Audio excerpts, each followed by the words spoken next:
안녕하세요. 즐기는 손해사정사 이동윤입니다.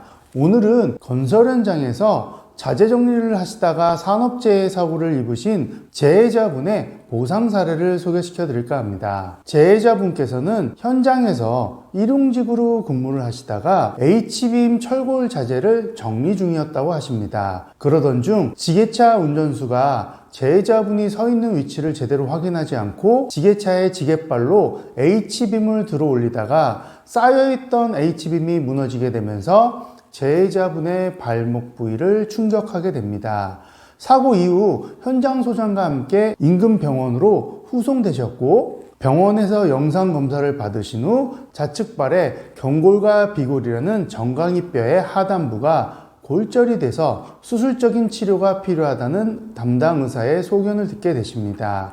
이후 재해자분께서는 바로 수술적인 치료를 받게 되셨고, 현장 소장을 통해서 근로복지공단에 산재보험 신청도 하시게 됩니다. 산재보험 신청 후 재해자분께서는 긴 요양기간 동안 입원과 통원을 통해서 재활치료와 경과관찰을 지켜보시게 되었고, 요양기간이 끝나는 시점에 장애급여 신청을 하시게 됩니다. 근로복지공단에서는 산재지정병원의 장애등급 평가를 위한 심사를 진행하도록 권고하였고, 재해자분께서는 장애평가를 받게 되십니다. 그 결과 치료를 받았던 병원에서는 분명히 발목의 운동 범위가 제대로 되지 않아 장애등급 10급 혹은 12급에 해당된다는 내용을 전해 들었으나, 산재지정병원에서 장애평가를 받은 이후 장애등급 14등급에 해당한다는 결정통지문을 받게 되십니다. 이에 재해자분께서는 이의제기를 통한 재심을 신청하셨지만 재심 결과에서도 같은 결과인 장애등급 14급 등급에 대한 최종 결정을 받게 되십니다. 재해자분께서는 본인이 다치신 거에 비해서 근로복지공단으로부터 산재보상이 너무 적어 불만을 가지시게 되었고, 이 과정에서 근제보험이라는 얘기를 듣게 되십니다. 그러던 중 우연히 인터넷을 통해 저의 연락처를 확인하신 후 저에게 상담 전화를 주셨습니다. 저는 재해자분과 면담을 진행해서 재해자분의 발목 운동 상태를 확인하게 되었고, 근제보험을 통해서 산재에서 지급받지 못한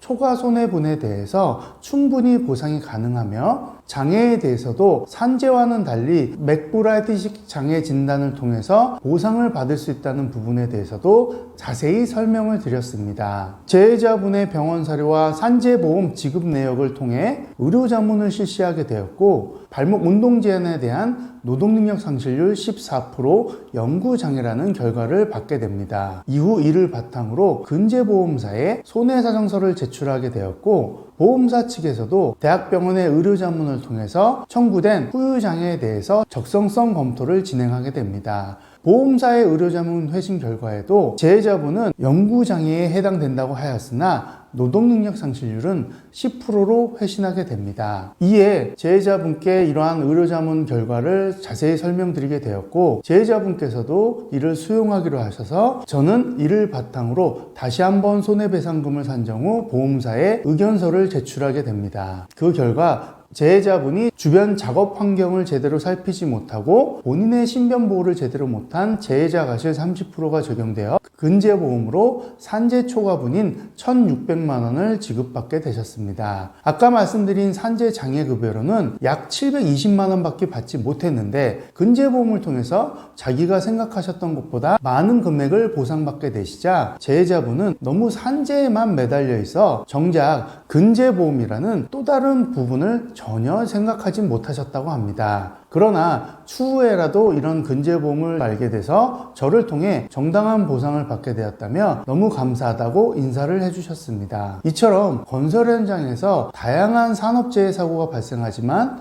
산재보험 신청 후 산재보험만으로만 사건을 종결하시는 분들이 많습니다. 그러나 산재보험은 다치신 재해자분의 기본적인 보상만 해줄 뿐 충분한 보상까지는 이루어지지 않습니다. 산재보험으로 처리를 진행 중이시거나 산재가 종료되셨다고 한다면 회사를 통해서 근제보험 가입 여부를 확인 후 받지 못하셨던 추가적인 손해에 대해서도 근제보험을 통해서 보상을 받으시기 바랍니다. 오늘은 건설 현장에서 발목 골절로 산재 처리를 받으신 후 근제보험으로 추가적인 보상을 받으셨던 재해자분의 보상 사례를 소개시켜 드렸습니다. 오늘의 이 정보도 여러분들께 좋은 정보가 되었길 바라며 앞으로도 더 좋은 정보로 찾아뵙겠습니다. 감사합니다.